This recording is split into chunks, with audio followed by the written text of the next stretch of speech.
شروع اللہ کے نام سے جو نہایت مہربان اور بے حد رحم والا ہے۔ وہ سر اٹھائے بھاگے چلے جا رہے ہیں، نظریں اوپر جمی ہیں اور دل اڑتے جاتے ہیں۔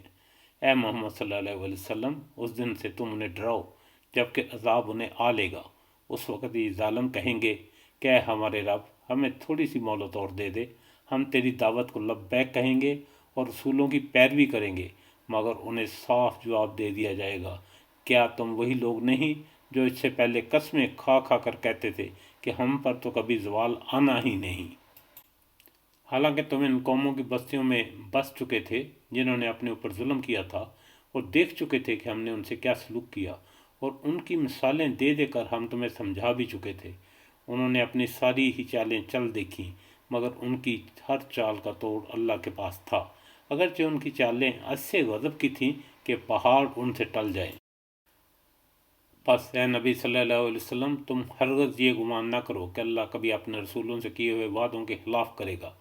اللہ زبردست ہے اور انتقام لینے والا ہے۔ ڈراؤ انہیں اس دن سے جب کہ زمین اور آسمان بدل کر کچھ سے کچھ کر دیے جائیں گے، اور سب کے سب اللہ واحد قہار کے سامنے بے نقاب حاضر ہو جائیں گے۔ اس روز تم مجرموں کو دیکھو گے کہ زنجیروں میں ہاتھ پاؤں جکڑے ہوئے ہوں گے، تارکل کے لباس پہنے ہوئے ہوں گے، اور آگ کے شعلے ان کے چہروں پر چھائے جا رہے ہوں گے۔ یہ اس لیے ہوگا کہ اللہ ہر نفس کو اس کے کیے کا بدلہ دے گا۔ اللہ کو حساب لیتے کوئی دیر نہیں لگتی۔ یہ ایک پیغام ہے سب انسانوں کے لیے، اور یہ بھیجا گیا اس لیے کہ ان کو اس کے ذریعے سے خبردار کر دیا جائے، وہ جان لیں کہ حقیقت میں خدا بس ایک ہی ہے، اور جو عقل رکھتے ہیں وہ ہوش میں آ جائیں۔ بسم اللہ والآخر الحمدللہ رب العالمین۔ آج سورہ ابراہیم کا ترجمہ اور ریکارڈنگ مکمل ہو گئی۔